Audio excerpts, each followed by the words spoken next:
Ancient Egypt is not just about pyramids, pharaohs, and mummies, but also a world of mysteries, magic, and unique goddesses.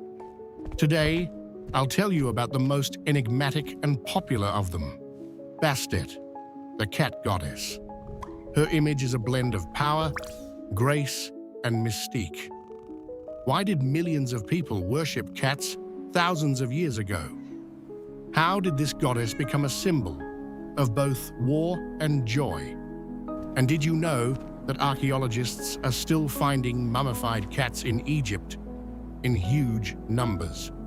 Originally, Bastet was the daughter of the great Ra, the sun god, who had a vast number of divine children.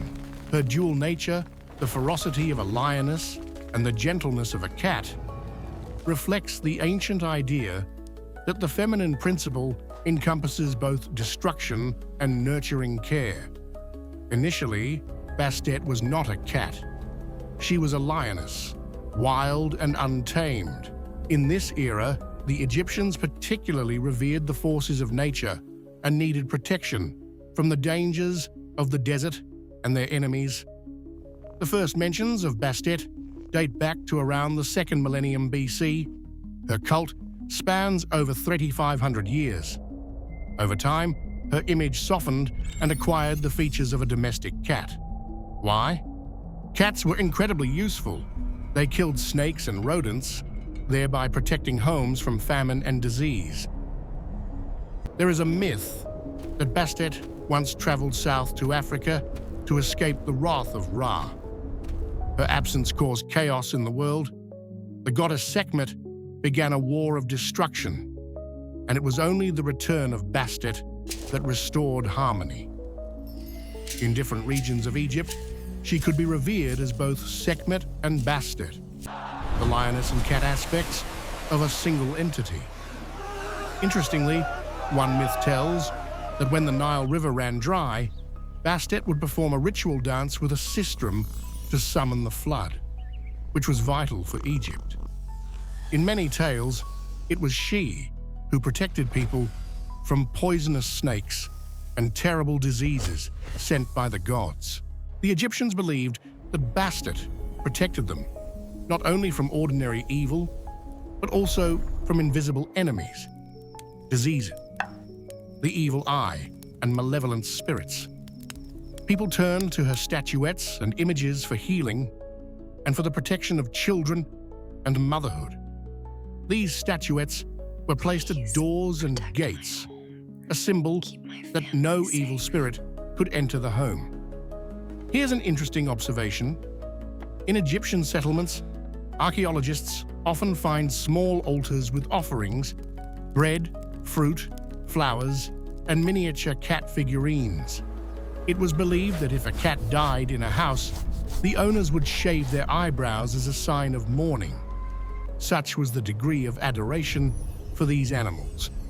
The burials of cats were accompanied by elaborate rituals. The largest temple and center of worship for Bastet was located in the city of Bubastis.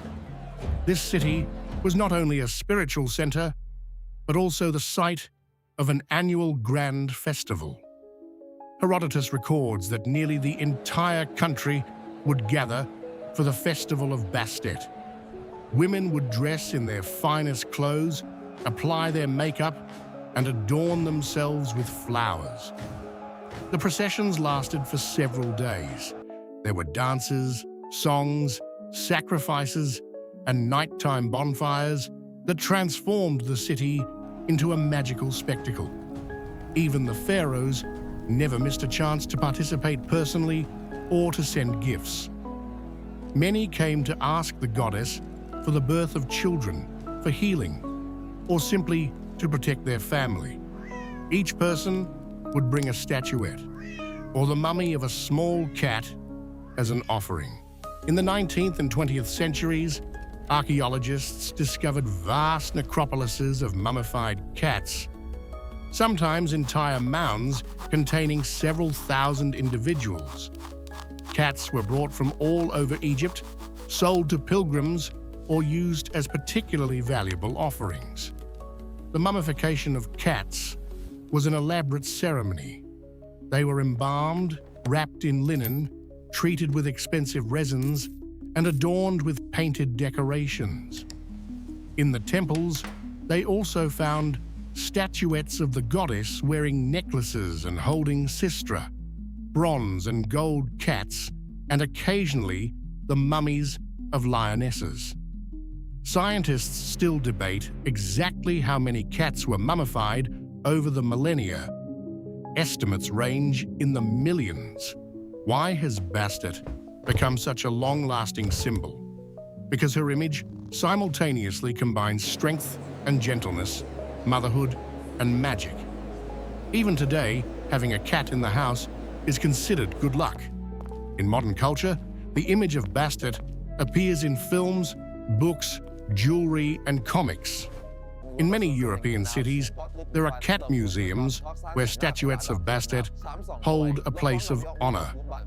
Interestingly, popular games and even animated films, for example in The Egyptian Princess or The Secret Life of Pets, contain references to the cat goddess.